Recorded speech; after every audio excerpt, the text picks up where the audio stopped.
Hello friends, welcome to my YouTube channel Arogya. आप सदैव आरोग्य रहे, आरोग्य के साथ स्वास्थ्य संबंधित नई नई जानकारी भी देखते रहे। आप में से अधिकांश लोगों ने देखा होगा कि बारिश के मौसम में मलेरिया और डेंगू से ज़्यादातर लोग प्रभावित होते हैं, क्योंकि इस मौसम में मलेरिया और डेंगू को संक्रमित यानी एक व्यक्ति से दूसरे व्यक्ति में फैलाने के लिए उत्तरदायी होता है मॉस्किटो यानी मच्छर। और उसके लिए ये वातावरण बहुत अनुकूल होता है, क्योंकि इस वातावरण में एक तो नमी रहती है और उसके साथ साथ इसमें टेम्परेचर भी कम रहता है, जिसकी वजह से ज़्यादातर लोग हैं वो डेंगू और मलेरिया के दिखाई देते हैं। तो आज हम मेनली बात करेंगे डेंगू के बारे में, जिसका प्रोनाउंसिएशन डेंगू भी होता है, जिसको हम ब्रेक बॉर्न डिसीज भी बोलते हैं यानी चोट बुखार भी बोलते हैं।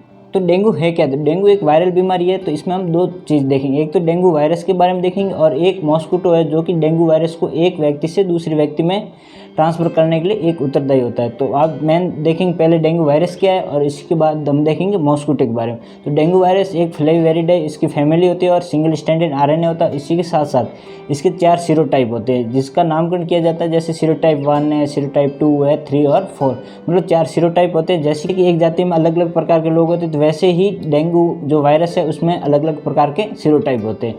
तो ये तो हमने बात की डेंगू वायरस के बारे में। अब बात करेंगे मॉस्किटो या मच्छर के बारे में, जो कि डेंगू जो वायरस है उसको एक व्यक्ति से दूसरे व्यक्ति में ट्रांसफ़र करने के लिए उत्तरदायी होता है। तो इसकी जो विशेषता होती है कि ये कम ऊंचाई पे उड़ते हैं। दूसरी बात है कि कम दूरी तक भी जाते हैं, इनकी उड़ान है वो कम दूरी तक होती है। और इसी के साथ साथ ये दिन में और देर रात में काटने की संभावना ज़्यादातर रहती है। और इसी के साथ साथ ये जो है इसको टाइगर मॉस्किटो भी बोलते हैं, क्योंकि इसकी जो बॉडी पे है वो वाइट और ब्लैक कलर की लाइनें होती है, इसलिए इसको टाइगर मॉस्किटो भी बोलते हैं। तो ये हमने विशेषता देखी उस मॉस्किटो की, यानी जिसका नाम होता है एडिस इजिप्टिकस। तो ये मेनली उत्तरदायी होता है डेंगू वायरस को एक व्यक्ति से दूसरे व्यक्ति में ट्रांसफ़र करने के लिए, ये मेन उत्तरदायी होता है। तो ये तो हमने पहले बात की वायरस के बारे में, अब और बाद में हम देखा मॉस्किटो में। अब हम देखेंगे कि डेंगू कैसे फैलता है, एक व्यक्ति से दूसरे व्यक्ति में कैसे ट्रांसफ़र होता है। तो उसके लिए उत्तरदायी ये मेन होता है ट्रांसफ़र करने के लिए, वो होता है मॉस्किटो। मॉस्किटो है किसी संक्रमित व्यक्ति यानी जिसको डेंगू हो रखा है, तो इसको बाइट करेगा तो उस दौरान वो जो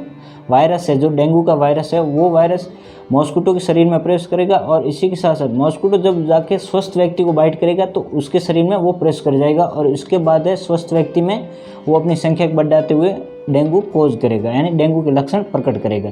अब हम बात करेंगे सिम्टम, यानी लक्षण कौन से हैं जिसको हम देख के तुरंत अपने हॉस्पिटल से कांटेक्ट कर सकते हैं। तो मेनली स्टार्टिंग सिम्टम होते हैं वो होते हैं हेडेक होना और हाई ग्रेड फीवर होना। इसी के साथ साथ अर्थराल्जिया और माइल्जिया होना, यानी जोड़ों में दर्द और इसी के साथ मांसपेशियों में दर्द होता है। और मेन करेक्टर होता है कि रेट्रो ऑर्बिटल पेन होना, यानी आँख के पीछे भी दर्द होता है। तो ये मेन हमने सिम्टम देखे कि स्टार्टिंग जो डेंगू के सिम्टम होते हैं। इसके बाद होते हैं वार्निंग सिम्टम।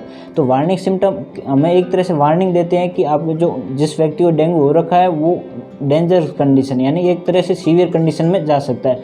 जब भी किसी व्यक्ति को वार्निंग सिम्टम दिखे तो तुरंत हॉस्पिटल से कांटेक्ट करना चाहिए। तो इसमें इन्वॉल्व करते हैं कि इसमें गम से ब्लीडिंग होगी, इसी के साथ साथ नाक से भी खून आएगा और जो लीवर होता है उसकी साइज़ बढ़ जाती है, जिसको हिपेटोमेगली कहते हैं। और इसी के साथ हेमेटोक्रिट जो कि अपना ब्लड वॉल्यूम होता है वो मोर देन 20% बढ़ जाता है। और इसी के साथ है थ्रोम्बोसाइटोपेनिया, जिसमें क्या होता है प्लेटलेट्स काउंट है वो लेस देन 1 लाख हो जाता है। तो ये मतलब एक कंडीशन होती है वार्निंग सिम्टम के। तो ये भी हमें ध्यान रखना, जब भी कोई वार्निंग सिम्टम दिखे तो अपने तुरंत डॉक्टर से या फिर नज़दीक अस्पताल में जाना चाहिए। तो ये हमने बात की सिम्टम के बारे में। अब देखेंगे डेंगू के टाइप कितने होते हैं। जैसे कि आपने मलेरिया में देखा होगा कि पीवी होता है, पीवीएफ होता है। तो ये मेन डेंगू में भी 3 प्रकार के होते हैं। एक तो होता है नॉर्मल डेंगू फीवर होता है, उसके बाद डेंगू हेमरेजिक फीवर होता है और इसके बाद होता है डेंगू शॉक सिंड्रोम। मतलब कहने का मतलब है जब किसी व्यक्ति को डेंगू होता है तो उसके बाद स्टार्टिंग में उसको डेंगू फीवर होगा। अब जब उसका इलाज नहीं करवाया जाएगा या ध्यान नहीं दिया जाएगा तो डेंगू हेमरेजिक में कन्वर्ट होगा। और ध्यान नहीं दिया जाए तो एक जानलेवा यानी सीवियर कंडीशन जो कि घातक होती है वो डेंगू शॉक सिंड्रोम होता है, तो उसमें कन्वर्ट हो सकते हैं। ये मतलब कहने का मतलब ये 3 स्टेज होती है। तो अब हम बात करेंगे अलग अलग स्टेज। जैसे डेंगू फीवर हो रखा है तो उसमें कौन से सिम्टम होंगे, जैसे हेडेक होना, जोड़ों में दर्द होना, मांसपेशियों में दर्द होना, रेट्रो ऑर्बिटल यानी आंखों के पीछे दर्द होना, फीवर आना हाई ग्रेड। तो ये मेन सिम्टम। उसके बाद होता है ये मान लो हमने यहाँ पे उसका ट्रीटमेंट नहीं किया तो उसके बाद वो कंडीशन है वो डेंगू हेमरेजिक में कन्वर्ट होगी। यानी मतलब यहाँ पे क्या कंडीशन होगी कि उसके जो इंटरनल ब्लीडिंग होना है, जैसे नाक से ब्लड आएगा, इसी के साथ साथ गम से ब्लीड आना, हेमेटोक्रिट लेवल है वो मोर देन 20% बढ़ जाना। तो ये उसके सिम्टम है हेमरेजिक के।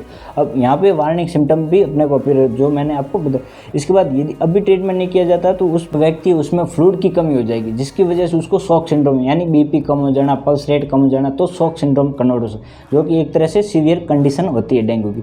तो ये हमने बात की अलग अलग स्टेज की। अब हम बात करेंगे कि डायग्नोसिस क्या है। तो डेंगू यदि किसी व्यक्ति ये सिम्टम दिखाई दे तो डायग्नोसिस उसका लेबोरेटरी इन्वेस्टिगेशन होता है। मेनली NS1 है जो टेस्ट किया जाता है, जो कि बुखार के 2 से या 3 दिन के अंदर करवाया जाता है। और यदि बुखार 5 दिन के बाद होता है, मतलब बुखार के 5 दिन बाद है, उसके लिए वो टेस्ट होता है, IgM एंटीबॉडी एलाइजा करवाया जाता है। और इसी के साथ कंप्लीट ब्लड पिक्चर जिसमें अपने प्लेटलेट्स काउंट की जाती है, और इसी के साथ साथ वो PCR भी होती है। तो ये मैंने हमने डायग्नोसिस जो कि लेबोरेटरी इन्वेस्टिगेशन होती है, जो एडवाइस देते हैं फिजिशियन। तो अब हम बात करें ट्रीटमेंट के बारे में। तो डेंगू के लिए कोई स्पेसिफिक ट्रीटमेंट नहीं। इसका मतलब होता है कि डेंगू जो वायरस होता है उसको मारने के लिए, यानी उसको किल करने के लिए कोई स्पेसिफिक अभी तक मेडिसिन नहीं है।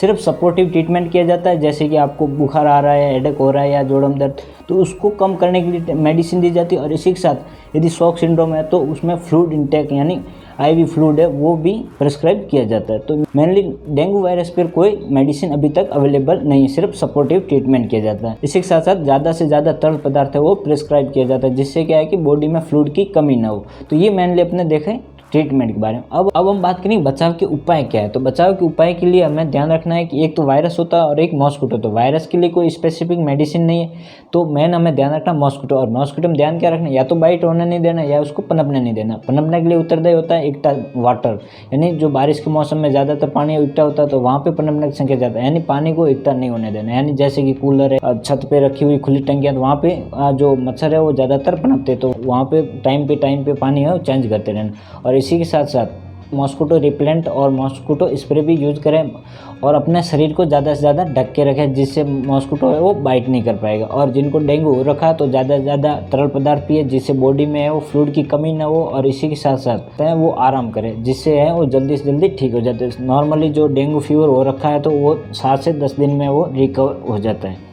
तो आज हमारा वीडियो था डेंगू के बारे में। यदि आपको वीडियो पसंद आया तो लाइक और सब्सक्राइब कीजिए, और इसी के साथ साथ बेल आइकन को प्रेस कीजिए, जिससे आपको नोटिफिकेशन है वो स्वास्थ्य संबंधी जानकारी के मिलते रहें।